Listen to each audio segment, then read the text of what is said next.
Good evening, friends. Welcome you to my YouTube channel, Dr. Prakash Chandraj. I am from Paskotti, Nayagaon, Parvata, Khagadiya, Bihar, और भारतवर्ष में साथ हैं. It is my good luck that yesterday I just interviewed two of the dentists. Right now it is general physician. Here I do think it was that nearly 15, I mean to say it was that nearly 15 years ago I did come to it. A long interview. Let me tell you it was that this is my sasura, and here he is my in-law, either one. And before I just start, मैं शुरू करूँ इसके पहले थोड़ी सी coating करता हूँ. बहुत साल पहले, मुझे साल याद नहीं है, सुल्तानगंज से जहाज़ पे चढ़ करके चला था यहीं आने के लिए. वहाँ कुछ लोग आपस में बातें कर रहे थे, जो कम पढ़े लिखे लोग हैं, जो यहाँ की भाषा में. हेरे हेरे जाने से पंजाबी का डॉक्टर एनो है कि हाथ छुई बता देता हूँ कि तो की कहने रही नहीं कहने रही. एक बार अगर बता दो उनको कि तो नहीं मर जिंदा रहने तो मेरी जीवन. तो हमने अपनी पत्नी को दिखाया तो उन्होंने कहा अपनी डांट क्यों नहीं लगा. तुमने कहा डांट क्यों लगाती, ये तो भाषा है, तो अप्रिशिएट कर रहा है ना. और दिल देखो, भाषा नहीं देखो, क्या बोल रहा है. अब उन्हीं के संतान इस पेशे में है, जनरल फिजिशियन में बोल सकता हूँ, क्या मैं करें. और आगे अपने विषय में खुद बताएंगे. बाद में मुझे जो कुछ पूछना होगा मैं पूछूंगा, और आपको भी कुछ लगे तो कभी ये कॉन्टैक्ट नंबर देंगे, आप उनसे काउंसलिंग कर सकते हैं, ठीक है ना, ऑनलाइन जिस मर्जी. नमस्ते सर प्रताप, मैं ब्रजेंद्र वात्स्यायन BAMS पिछले 1982 से मैं लगातार इस एरिया में प्रैक्टिस कर रहा हूँ. इसके पहले मेरे पिताजी इस एरिया में थे, इकलौते डॉक्टर हुआ करते थे ये लगभग पूरे प्रखंड में. बाद में चल के दौर में बहुत से लोग आ गए, तो हमारा ये एक सेवा का भाव अनवरत चल रहा है इस एरिया में. मैं 7 भाई हूँ, 5 बहनों में. यहाँ मैं अकेला ही रहता हूँ. मेरे सब भाई बहन अपने अपने जगह, कोई दिल्ली, कोई दौलताबाद, कोई गुजरात, कोई पंजाब, सब सेटल हैं. यहाँ मैं अकेले रहता हूँ. मेरे भी 3 बच्चे हैं, वो तीनों भी बाहर ही रहते हैं. तो यहाँ पे काम करके, प्रैक्टिस करके, लोगों की सेवा करके जो सुखद अनुभूति मिलती है मुझे, वो कहीं अन्यत्र नहीं मिलती है. ये रूरल एरिया है, अब तो थोड़ा डेवलपमेंट भी हुआ है. तो कम्प्लीटली ये 200% रूरल एरिया था कि ना तो यहाँ सड़क थी, ना कोई और कोई सुविधा थी, ना कोई चिकित्सा पद्धति की अच्छी व्यवस्था थी. तो उसमें काफ़ी ज़्यादा लोगों से मिलने का सौभाग्य मिलता रहा सब दिन. अभी भी दिन भर में मैं 50-60 पेशेंट देखता हूँ मिनिमम, और सब के सब लगभग दुरुस्त होते रहते हैं. कहीं फंस जाता हूँ तो आउटसाइड डिपेंड करना पड़ता है. अदरवाइज कुछ कृपा है ऊपर वाले की कि दवा से सबको फायदा होता है और एक आनंद प्राप्ति होती है. साथ में थोड़ा धन का भी उपार्जन हो जाता है. अब वैसे धन की कोई आवश्यकता मेरे जीवन में रह नहीं गई है, लेकिन पैसा ऐसा है कि लेना ही पड़ता है. कुछ फ्री सेवा भी लोगों को मैं देता हूँ. ये हमारे छोटे बहनोई हुए, हमारे बाद जस्ट मेरी बहन है. ये पैसे से अपना तो पहले परिचय इन्होंने अपने ब्लॉग में दिया ही होगा हर तरह से, तो ज़्यादा बताना ठीक नहीं. तो इनकी इच्छा हुई कि आपका हम एक लेंगे इंटरव्यू. वेलकम है, लीजिए इंटरव्यू. तो अच्छा लग रहा है. अब यहाँ पे इन जनरल कहा जाता है doctor is next to God, और कभी कभी ऐसा भी बोलता है ये neatness is cleanliness is next to God like that. ईश्वर को अगर कोई देखा है तो नहीं कह सकते, लेकिन भगवान को धरती में जो डॉक्टर कहते हैं उनको भगवान ही माना जाता है. कोई आदमी मर रहा है उसको अपनी बचा दिया. जैसे अभी थोड़ी देर पहले आपसे बात हो रही थी, आपने कहा कि लकवा का कोई कुछ जुगाड़ है जो मैं अच्छे से कर दूँगा. आप अपने माध्यम से बताइए, वैसे लोग जो लकवा से जुगाड़, लकवा से आप ठीक कर सकते हैं तो क्या. पैरालिसिस का मैंने अपने जीवन में ये पिछले 20, 25, 30 साल में लगभग हजारों पेशेंट को मैंने क्योर किया है. और कोई बहुत ज़्यादा ये माइक्रो ट्रीटमेंट जैसी बात नहीं है। सिंपल से ट्रीटमेंट से, सिंपल से प्रिकॉशन से लोग ठीक हो रहे हैं। ये कुछ मेरे ऊपर ईश्वर की कृपा है या मेरे पिताजी के कुर्सी टेबल को ही मैं यूज कर रहा हूँ, कुछ उसकी प्राथमिकता हो जाती है या जो भी। तो दूर दूर से लगभग 200-250 किलोमीटर तक से लोग मेरे पास पैरालिसिस का केस लेके आते हैं और क्योर होके जाते हैं यहाँ से। तो जो नॉर्मल मेडिसिन मार्केट में उपलब्ध है उसके तहत ही ट्रीटमेंट मैं देता हूँ और लोगों को फायदा होता है। लोग दूर दूर से आते हैं मेरे पास और ठीक होके जाते हैं। बाकी और जनरल बीमारियां तो आज के युग में सर्दी खांसी बुखार दिस दैट वो तो है ही, लेकिन पैरालिसिस कैसे ठीक होता है ये मैं खुद जज नहीं कर पाता हूँ कभी कभी। बिल्कुल कई अच्छे डॉक्टर से ट्रीटमेंट लेके अच्छे नर्सिंग होम में एडमिट होने के बाद भी क्योर नहीं होते हैं, मेरे पास आने से क्योर हो जाते हैं। अब इसमें मैं दवा को क्रेडिट दूं या खुद को क्रेडिट दूं या ईश्वर की कृपा को क्रेडिट दूं, ये तो ऊपर वाला ही जानता है। अच्छा, जैसे आपने बताया अपना क्वालिफिकेशन BA MS लगा, इसका थ्योरी है कफ पित्त वात, ये तीनों अगर कंट्रोल होता है तो लोगों का रोग लगभग ठीक हो जाता है। बिल्कुल। क्या उस विधा में काम किया जा सकता है? थोड़ी मैं और आगे बढ़ता हूँ। अभी रिसेंटली मैंने एक ऑडियो बुक सुना था जिसमें लिखा था क्वांटम थ्योरी के हिसाब से body in itself is sufficient to cure your disease provided you got some sort of patience believe by that. कहने का सीधा हिसाब है कि आदमी का शरीर जो है वह खुद सक्षम है बीमारी का रोकथाम करने के लिए, और ढेर सारे केसेज हैं, ढेर सारे एग्जाम्पल हैं। इसके बारे में क्या बताएंगे? ये देखिए, वो एक इम्यूनल पावर होता है बॉडी के अंदर, वो सब में एक जैसा होगा ये कहना कठिन है। किसी किसी का, जैसे मैं खुद इसका मैं सेल्फ कर्सन और सर्वाइवर हूँ, तो उस समय अपने खुद के अंदर की जो ताकत होती है मेरी या लोगों की या जो भी ग्रसित होते हैं उनकी, तो उनके अंदर का जो इम्यूनल पावर है वो कहीं ना कहीं अप्लाई होता है जो कि काम करता है। मेरा तो ये मानना है। अच्छा, हमारा छोटा सा है, मैं रोज इसमें मनन करता हूँ, हो सकता है कि मैं सही हूँ, गलत नहीं कर सकता। जैसे एग्जाम्पल ले लीजिए, आपके माथे में दर्द है ना, होम्योपैथी वाले ने बेला डोला दिया, आयुर्वेदिक वाले ने फक्की दिया, अंग्रेजी वाले ने एनासिन दिया, है ना। एक पंडित जी आए, उन्होंने कहा हो बोले वर्षो दस्तों ऋतु भरे नियम भरवो दिवस से दी मई दियो ना कुछ दियो 108, ठीक है ना। एक बार हमारी बात हमें समझी, बुरा हो गया, माथा दर्द ठीक हो गया। एलोपैथी वाले बोलेंगे हमने एनासिन दिया, होम्योपैथी वाले बोलेंगे कि हमने बेला डोला दिया, आयुर्वेदिक वाले बोलेंगे हम फक्की दिए, और पंडित बोलेंगे हमने गायत्री मंत्र। क्या बताएंगे इस विषय में, किससे ठीक? इस विषय में मैं ज़्यादा विस्तार में नहीं बताऊंगा। इस विषय में मैं इतना ही कह सकता हूँ कि आस्था उस पंडित या उस साधु के प्रति जो एक मनुष्य की आस्था होती है कि बाबा है, मंत्र पढ़ दिया, ईश्वर के से सीधा संपर्क बन गया, टाइप दिस, तो उसका प्रभाव पड़ जाता है मानसिक रूप से और उसका दर्द ठीक हो जाता है। लेकिन साइंस कहता है कि हमने 108 बार हाथ हिलाया मंत्र भी ने, तो जहाँ पे खून इधर उधर बात अपनी जगह पे चला, ये सीधा साइंस आ गया। अब यहाँ पे अभी जो मैं देखता हूँ, पहले था क्या, जिसका कोठी ठीक उसका सब ठीक, कोठी मतलब पेट, बाद में हुआ कि इसका माथा ठीक उसका सब ठीक, अभी नया सिस्टम हो गया गट हेल्थ, अतड़ी जो है अंदर ठीक ठाक तो सब ठीक है। तो अगर हम इस तरह से ध्यान देते हैं, जैसे कि मान के चले मैं अपनी बैठी बात में इतना जल्दी में नहीं जाऊँगा, इसमें साइकोसिस है तुझा, वो माथे का कीड़ा, सल्फर सोराइसिस का है, और सिपिलिटिस का हो गया आपका मर्क्स।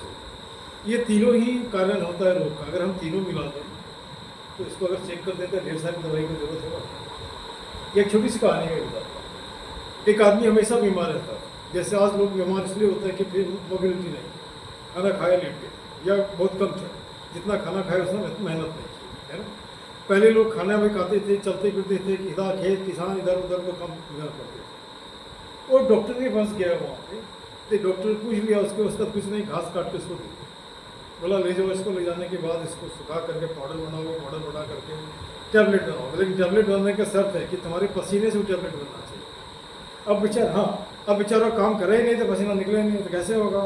तो टैबलेट बनाने के लिए इसने पिछाना काम करना शुरू किया, पसीना टैबलेट बनाया, 3 महीने में एकदम तंदुरुस्त हो गया।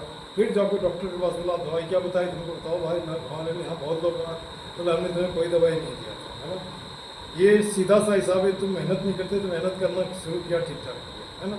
एक बात और है, अब सीधी सी बात है कि एक बिलीव की बात है, आप किसी को प्लेसिबो देते हो, जैसे होम्योपैथी हो, चीनी दे दिया, जा भैया खा, भरोसा है, खाता है, ठीक हो जाता है। तो कहीं ना कहीं ये भी काम करता है, वह भी काम करता है। थोड़ी देर के लिए और मैं आपको लेके चलता हूँ आइंस्टाइन के पास। आइंस्टाइन के दरवाजे पे किसी ने देखा लोहे, काला लोहा है ना, काला जो उसको घोड़ा होता है उसका नाल टंगा हुआ है। तो किसी ने पूछा आइंस्टाइन हम इसे ही मानते हो क्या? बोला हाँ, ये भी काम करता है, वो भी काम करता है, काम दोनों ही करता है, ठीक है। अच्छा, आज की जो व्यवस्था है, तो लोग इन जनरल शिकायत करते हैं कि जैसे कि मान के चलो कि हमको टेस्ट की ज़रूरत है, लेकिन इतना टेस्ट कर दिया बराबर लिखा जाता है, मेडिकल बिल बहुत ज़्यादा हो जाता है, आम आदमी के बस की बात नहीं है। इसके बारे में सुनो।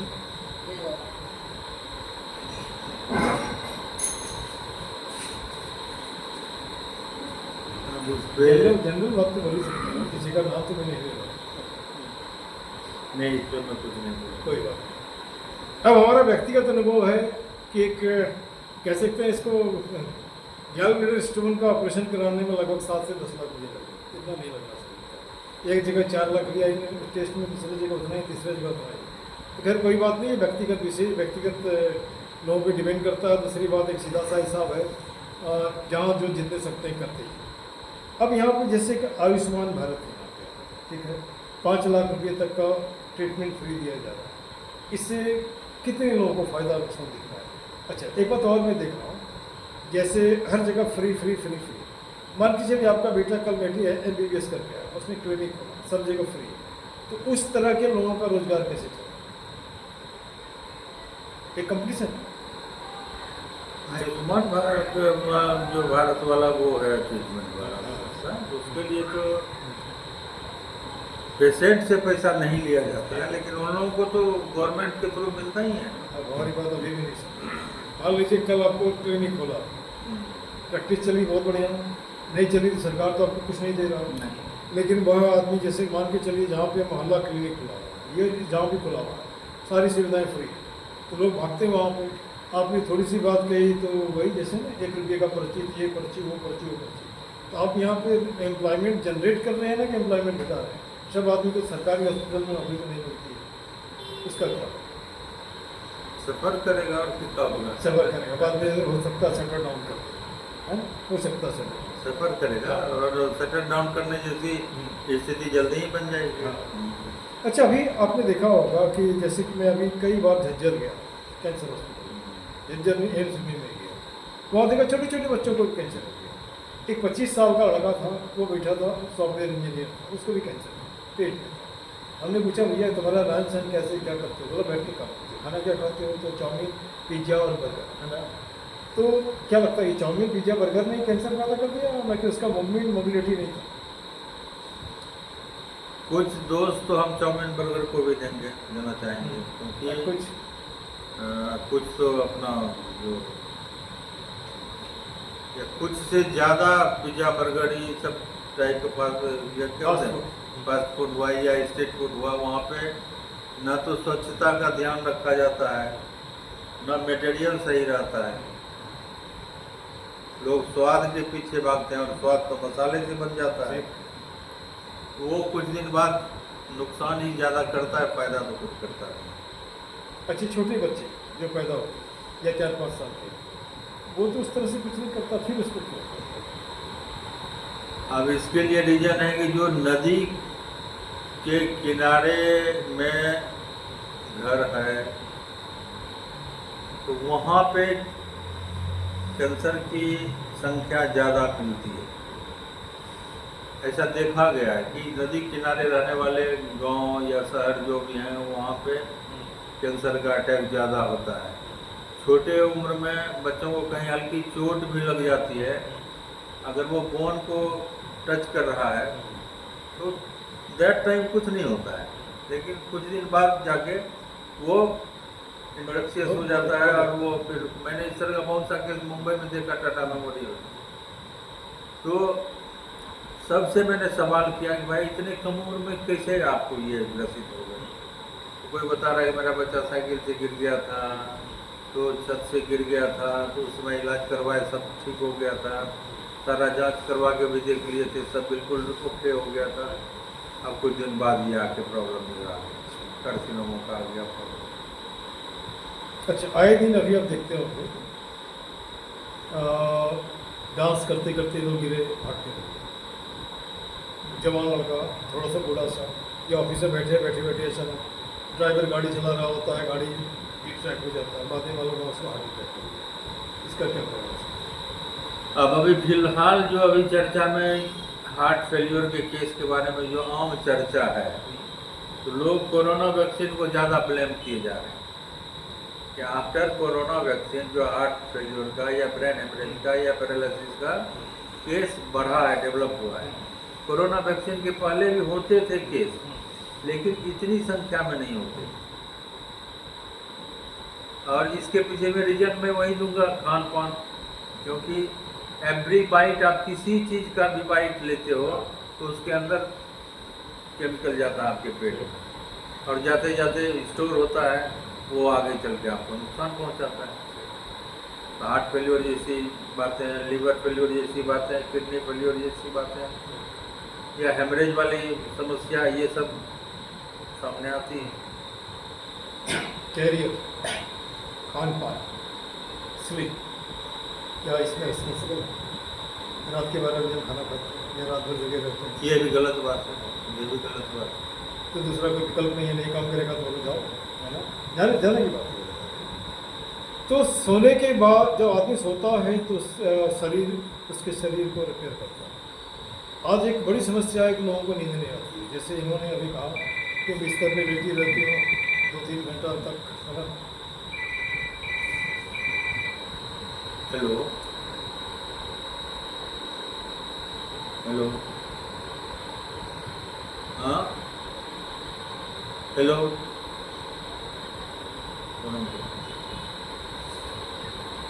हैं?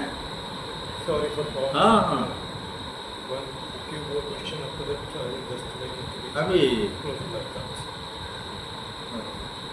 ठीक है कुछ कि नहीं? And she is doctor, patient is सुधार है कुछ? discussing something. अच्छा भेजिए। She is likely to say likely to come. बस it lasts a while, है ना। एक जैसे एक आदमी सोता है तो सोने के टाइम में शरीर भी रिपेयर करता है। और हमारा जैसे व्यक्तिगत, जैसे हमारे घर में ही लोग बोले ठंडा हो गया आप स्वेटर नहीं पहनते, धूप हो गया आपको गर्मी नहीं लगती। हर आदमी का शरीर अपने हिसाब से है। और दूसरी बात, माथे में अगर किसी चीज़ को घुसने नहीं दोगे तो वो नहीं घुसेगा। डायबिटिक्स एक आम समस्या है, हर तीसरे आदमी को डायबिटिक्स पूरे हिंदुस्तान में। डायबिटिक्स अपने आप में रोग नहीं, management of food, food managed, time managed, eating, क्या सही है ये? नहीं, मैं देखता हूँ ना, कुछ लोग बोले कुछ पत्ता खा लो ठीक हो जाएगा। सवाल है कि सब आदमी आपकी तरह सोच नहीं सकते, ये भी एक सवाल है, बड़ा सवाल है। ठीक। और मैंने पहले कहा कि इम्यूनल पावर, रेसिस्टेंस कैपेसिटी, हाँ रेसिस्टेंट कैपेसिटी, आदमी ये गॉड गिफ्टेड होता ही है, ये तो आपको भी पता है। अब उसको आदमी न्यूट्रलाइज यूज कितना कर पाता है जीवन में, डिपेंड उस पर भी करता है। अब है कि हम ठंड में कोई बर्दाश्त कर लेंगे, ठंड को मन में है, लेकिन जब ठंड से वास्ता पड़ता है तो आदमी को ठंड लगने लगती है। तो ऐसे इम्यूनल पावर वाले, जिसका क्या बोले काफ़ी स्ट्रॉन्ग रहता है अंदर से, तो कुछ नहीं होता है। जैसे खाना खा लिया, नहीं जाएंगे खाना पचाने के लिए, कुछ नहीं, माइंड को बस सिग्नल जाता है, अरे नहीं नहीं नहीं, नहीं, नहीं, हाँ। कोई चार आराम से बैठो, है ना। दूसरी बात, आज लोग चम्मच से खाते हैं, ठीक है। नहीं, चम्मच से भी वो अब लोग, आज के साइंस वाले लोग मना कर रहे हैं कि चम्मच से खाते हो तो खाने को तुम डायरेक्ट टच नहीं करते हो, तो ब्रेन से जो सिग्नल जाना चाहिए मेटाबॉलिज्म को या मुंह में लार बनने की प्रक्रिया कौन देता है? भाई अब खाना आ गया, मुंह में पहले पानी आ जाता है, तो लार बनना शुरू हो जाता है, तो वहाँ से डाइजेशन शुरू हो जाता है ना। अब आप चम्मच से खाते हो, अनाज को आप टच ही नहीं कर रहे हो तो कहाँ से क्या होगा? लाइट चल रहा है, सिग्नल जा रहा है, अभी नहीं है, इसको नींद नहीं आती, हाँ नींद आने से बंद करो। चलो, इनके साथ एक अच्छा वार्तालाप हुआ, जैसा हुआ कह नहीं सकता। I am not an expert in the thing, I am not actually making it typical. हाँ भाई। हाँ, बताइए आप कुछ और, कुछ कंक्लूजन में कुछ संदेश देना चाहेंगे हिंदुस्तान को हिंदुस्तान को या पूरी दुनिया को? हिंदुस्तान संदेश दीजिए कुछ, जो समझ में आता बोलिए। चलो, आपको भी धन्यवाद, थोड़ा टॉलरेट करिए हमारे जैसे लोगों को, इससे अधिक क्या। बिल्कुल बिल्कुल थैंक यू वेरी मच। बिल्कुल।